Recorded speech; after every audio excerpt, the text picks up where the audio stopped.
জয়দা, আজকে কার্যত league decisive match ছিল ডায়মন্ড হারবার এবং ইস্ট বেঙ্গলের। সেই ম্যাচে ইস্ট বেঙ্গল সময় মতো মাঠে উপস্থিত থাকলেও ডায়মন্ড হারবারের ড্রেসিং রুম ছিল ফাঁকা এবং রেফারি নির্ধারিত 30 মিনিট মতো অপেক্ষা করে ম্যাচটাকে পরিত্যক্ত ঘোষণা করে দেন।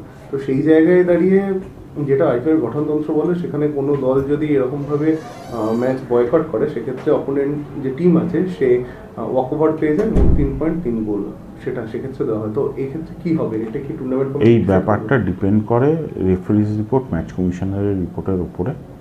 সেই রিপোর্টটা নিয়ে আমরা রেলিভেন্ট কমিটি বা লিগ কমিটি যেটা রয়েছে প্রিমিয়ার ফার্স্ট ডিভিশনে, তাদের মিটিং ডাকবো। সেখানে আলোচনা হবে, তারা পুরো ব্যাপারটা দেখবে এবং তারা যেটা ডিসিশন নেবে সেটা করা হবে। একটা বিষয় যে এটা একটা ডিসিশনের জায়গা রয়েছে, ঠিক আছে, কিন্তু ন্যাচারালি তো মানে ওয়াকওভার পেয়ে যায় অপোনেন্ট টিম নাকি? যখন যেটা ডিসিশনের ব্যাপার সেটা আমি ন্যাচারালি কী করে বলি, যেটা কমিটির ডিসিশন সেটা কমিটি ডিসিশন নেবে, সেটা আগে থেকে আমার পক্ষে বলা সম্ভব না। তাহলে এখন ইস্ট বেঙ্গলকে লিগ চ্যাম্পিয়ন বলা যাবে না, তাই তো? যতক্ষণ না কমিটি ডিক্লেয়ার করছে নিশ্চয়ই না।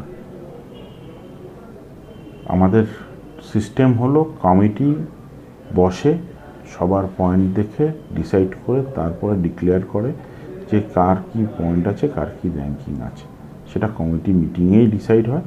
তারপরে আমরা অ্যাওয়ার্ড সেরিমনিতে প্রাইজ দিই। তো কমিটি ডিক্লেয়ার না করা অবধি কারোর পজিশন বলা সম্ভব না। ডায়মন্ড হারবারের তরফ থেকে কি আপনাদের কাছে কোনো চিঠি আজকে এসছে? কারণ গতকাল পর্যন্ত একটা এসেছিল। আজকে আমি পাইনি কোনো চিঠি, কোনো রকম কোনো কথাবার্তা বা কোনো না, কথা হয়নি। ঠিক আছে। আর এই যে মিটিংটা ডাকার কথা বলে, এটা কতদিনের মধ্যে ডাকা হতে পারে?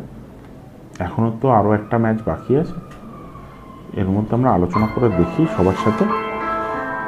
কালকে আমাদের এটা রয়েছে, আপনি জানেন যে এই ফেলিসিটেশন সেরিমনি আছে, তো সেগুলো হয়ে যাওয়ার পরে কালকের দিনটা যাক, তারপরে আমরা বসে আলোচনা করে দেখে সেইভাবে ডাকবো।